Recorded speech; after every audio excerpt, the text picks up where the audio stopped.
Hello সবাইকে। আজ আমি একটি মজাদার রেসিপি নিয়ে চলে এসেছি।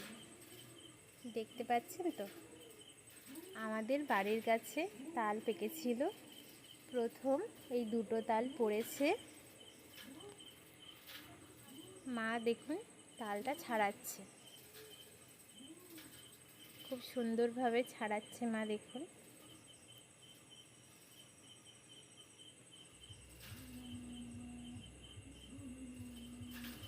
প্রায় ছাড়ানো হয়ে গিয়েছে।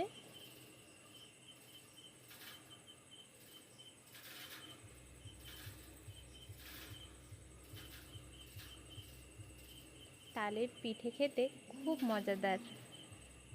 আমাদের বাড়িতে তাল পাকলেই তালের পিঠে আমাদের প্রায় হয়েই থাকে। দেখুন মা তালটা ছাড়িয়ে নিয়েছে। এবারে তালের যে আঁটিগুলো হয় সেগুলোকে দেখুন ভালোভাবে ছাড়িয়ে নিয়ে ভাগ ভাগ করে নিল। এবার একটি গামলার মধ্যে প্রায় ওই 2 গ্লাস 3 গ্লাস মতো জল নিয়েছিল, সেই জলের মধ্যে দিয়ে দিল। এবার ভালোভাবে ওই তালের যে আঁটিগুলো সেগুলোকে চটকে নিচ্ছে, যাতে মারতে সহজভাবে মারা যায়। চটকে নিলে কি হয়, নরম হয়ে যায়।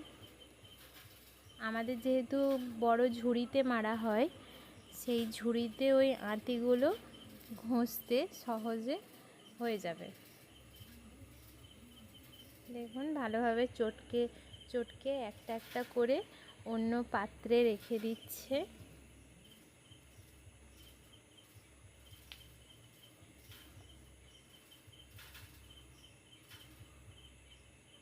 এইভাবে সব আঁটিগুলো চটকে অন্য একটি পাত্রে ভালোভাবে রেখে দেব।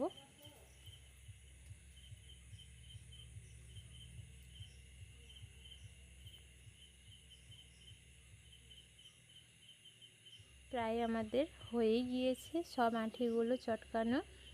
দেখুন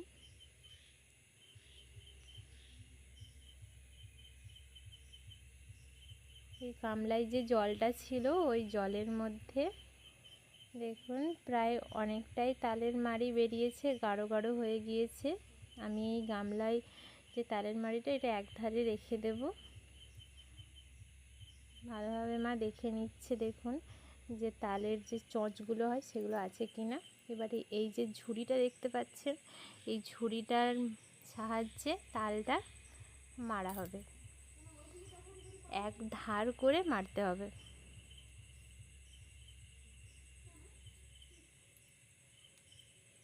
দেখুন মা খুব সুন্দরভাবে মেরে নিচ্ছে।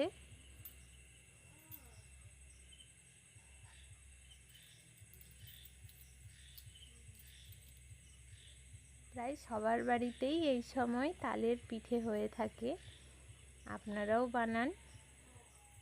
আমি এই ভিডিওটা করার কারণ আমার মা কিভাবে বানাচ্ছে আপনাদের সাথে একটু শেয়ার করলাম। আমার মা খুব সুন্দর পিঠে বানায়।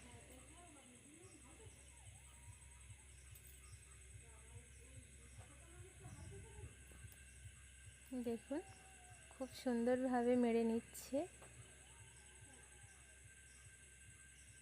ভালোভাবে মারাও হয়ে যাচ্ছে। দেখুন নিচে প্রায় তালের মাড়িটা পড়ছে, দেখুন দেখা যাচ্ছে সেই পাত্রটির মধ্যে।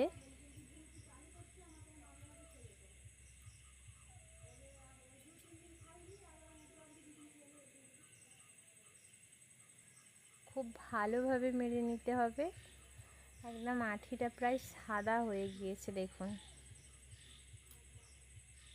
একদম মা পুরো একদম সাদা করে মেরে নিয়েছে।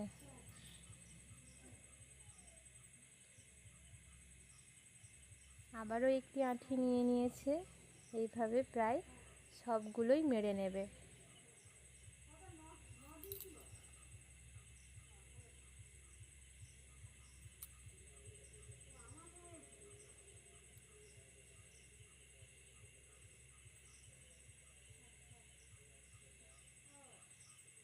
দেখুন অনেকগুলো মাড়া হয়ে গেল। দেখুন পাত্রটিতে অনেকটা প্রায় মাড়ি নিচে দেখা যাচ্ছে।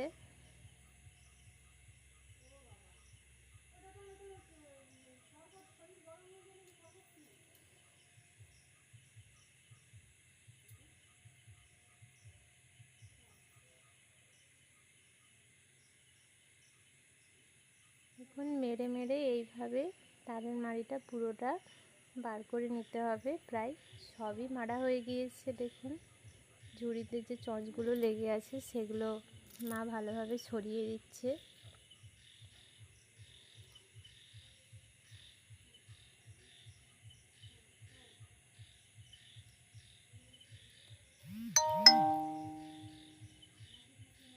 দেখুন এই যে প্রায় মাড়া হয়ে গিয়েছে, এতটা মাড়ি বেরিয়েছে। ঝুড়ির পিছনে যে মাড়িটা লেগে আছে সেটাকে ভালোভাবে পরিষ্কার করে নিয়ে একদম নিয়ে নিচ্ছে।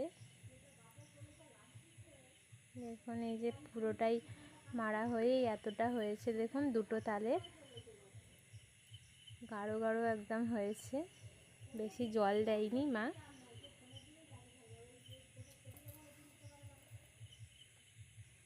ওই গামলাটা জলটা যে দিয়ে চটকেছিল, যে মাড়িটা ছিল সেটুকুই জল দিয়েছে, বাকিটা পুরো গাঢ় গাঢ় মাড়ি তার সাথে মা মিশিয়ে নিল। আমার তাল মাড়া কমপ্লিট। এবারে তালমাড়িটা গরম করতে বসিয়ে দিয়েছি। দেখুন মা উনানের মধ্যে বসিয়েছে তালের মাড়িটা। প্রায় তালের মাড়িটা ফুটাতে বসালে এটা নাড়াচাড়া করতে হবে, না হলে নিচে যদি লেগে যায় তালমাড়ি তাহলে তেতো লাগে। মা এভাবেই নাড়াচাড়া করে গরম করে নিচ্ছে। দেখুন এখনো ফুটে ওঠেনি সেভাবে।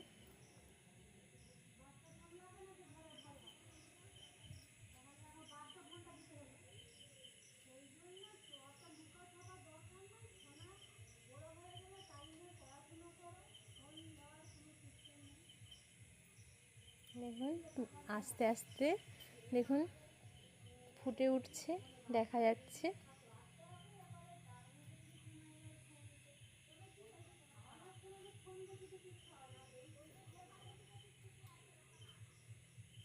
দেখুন ওই দেখ ফুটে ফুটে উঠছে, ওই যে তালমাড়িটা উপর দিকে একটু ফুলে যাচ্ছে।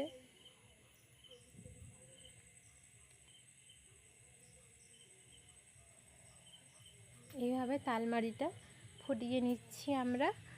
তালমাড়িটা ফুটিয়ে রাখলে ভালো থাকবে আর একটু গাঢ় গাঢ়ও হবে, তাহলে পিঠেটা একটু মিষ্টি মিষ্টি লাগবে, স্বাদটা ভালো হবে।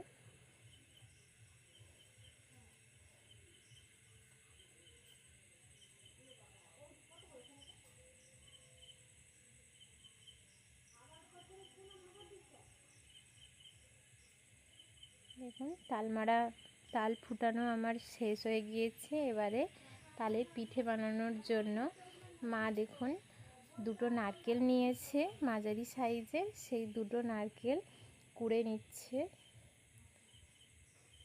পুর বানানোর জন্য। এই দেখুন বসিয়ে দিয়েছে মা, নারকেল কুড়া হয়ে গিয়েছে, কড়াইয়ে দিয়ে দিল। কড়াইটা গরম হয়ে যেতে নারকেলগুলো দিয়ে দিয়েছে, ভালোভাবে নাড়াচাড়া করে নিচ্ছে। নারকেলটা প্রথমে একটু গরম করে নিচ্ছে। গরম প্রায় হয়ে গিয়েছে। নাড়াচাড়া হয়ে যাওয়ার পরে পরিমাণ মতো চিনি দেবেন আপনারা, আপনাদের যতটা মিষ্টি পছন্দ। আপনারা যেরকম মিষ্টি পছন্দ করেন সেইভাবে মিষ্টি দিয়ে নারকেলটাকে নাড়াচাড়া করে নেবেন।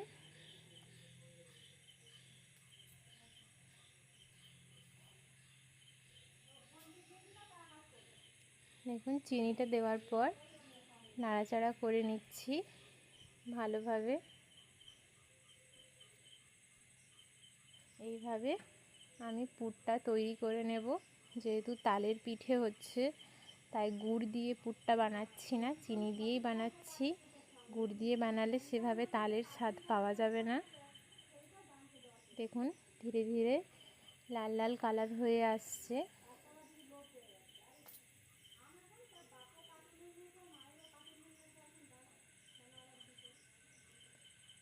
পুরটা আমার তৈরি হয়ে গিয়েছে। এবারে চাল গুঁড়ি নিয়ে নিয়েছি আমি।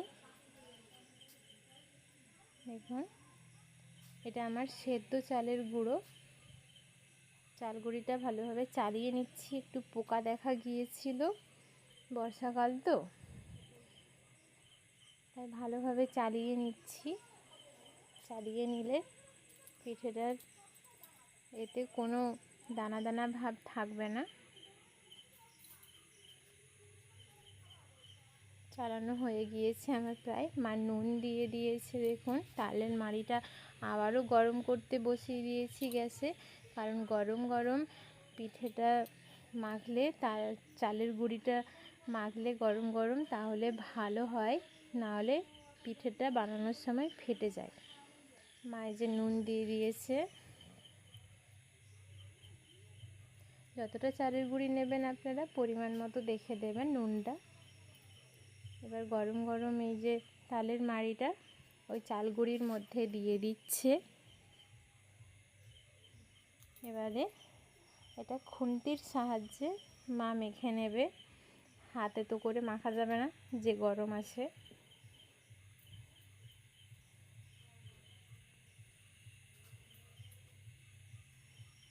এইভাবে ধীরে ধীরে মেখে নিতে হবে।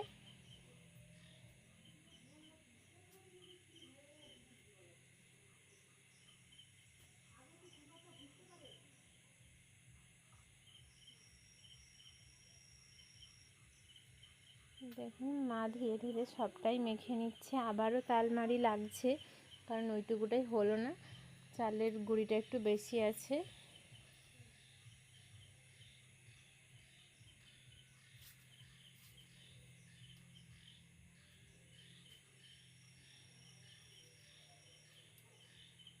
এইভাবে ধীরে ধীরে মেখে নেব।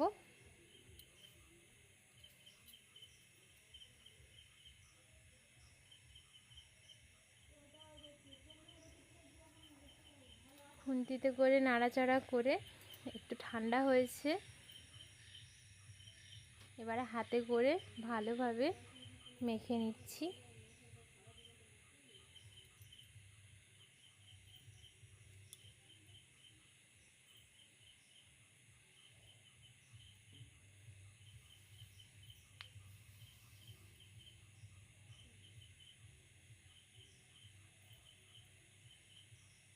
ভালোভাবে অনেকক্ষণ ধরে এটা মাখলে তাহলে পিঠেটা বানানোর সময় ফেটে যাবে না, খুব সুন্দর হবে। আর এই যে সেই পুরটা যেটা বানিয়েছিলাম, সেই পুরটা আমার হয়ে গিয়েছে। একটি অন্য পাত্রে ঢেলে আমি নিয়ে চলে এসেছি পিঠে বানানোর জন্য।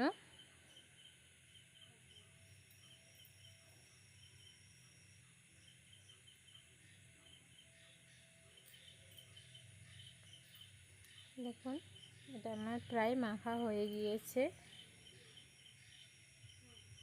এবার আমি পিঠের মাপে আমি লেচি কেটে নিয়েছি।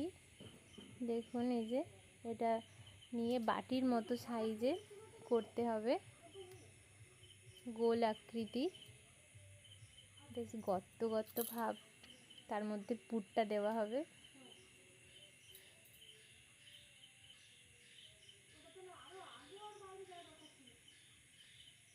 এইভাবে মুখটা চেপে চেপে দিয়ে তারপরে মুড়ে দিচ্ছে মা। দেখুন একটা পিঠে বানানো হয়ে গেল। এইভাবেই ধীরে ধীরে আরও পিঠে বানিয়ে নেব।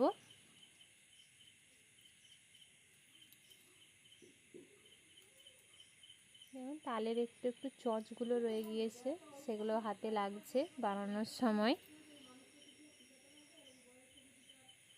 একইভাবে এই যে বাটির মতো করে নিয়ে তার মধ্যে পুর দিয়ে আবারও মুখটা চেপে চেপে মুড়ে আবারও একটা পিঠে তৈরি হয়ে যাবে।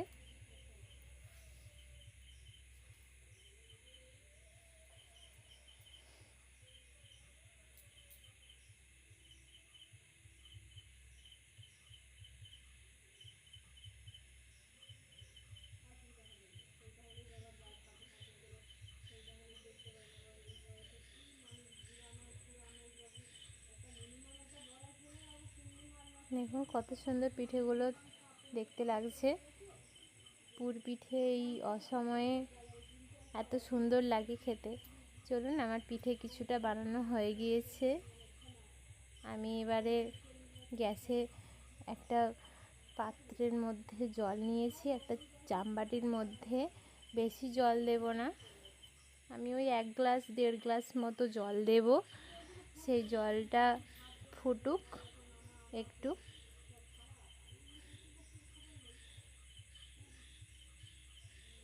দেখুন জলটা মনে হচ্ছে আমার ফুটছে। আমি বেশি না, প্রথমে অল্পই বসাচ্ছি। একটা ফুটো ফুটো করা জামবাটির মধ্যে কয়েকটা পিঠে নিয়েছি, নিয়ে আমি ওই জামবাটির মধ্যে বসিয়ে দেবো। এখানে মা আরও বানাচ্ছে, দেখুন আমি ওই কটা বানানো হয়েছে, আমি ওইগুলো এখন বসিয়ে দেব হওয়ার জন্য, সেদ্ধ হয়ে যাবে।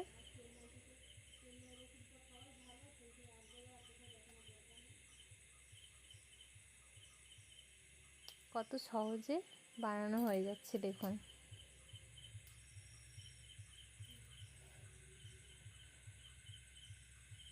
দেখুন জলটা আমার ফুটে গিয়েছে। আমি ছাড়াচ্ছি দিয়ে খুলে নিচ্ছি, নাহলে হাতে ভাপ লেগে যেতে পারে। দেখুন আমি একদম অল্প জল দিয়েছি, বেশি দিইনি, যেহেতু ওই ফুটো ফুটো জামবাটিটা যাতে পিঠেটার মধ্যে যেন না লেগে যায়, পরিমাণ মতো থাকে। একদম আমি গ্যাসের এটা লোতে রেখেছি, হাই ফ্লেমে রাখলে হবে না, জলটা মরে যাবে আর ফুটে উঠবে, পিঠেতে লেগে যেতে পারে। লো ফ্লেমে রাখবেন। আমি চাপা দিয়ে দিলাম, বেশি না, আমি 8 থেকে 10 মিনিট মতো রাখবো, রাখলে আমার হয়ে যাবে। আমি কিছুক্ষণ পর দেখুন আপনাদেরকে খুলে দেখাচ্ছি হয়েছে কি না। ভাপ উঠছে দেখুন।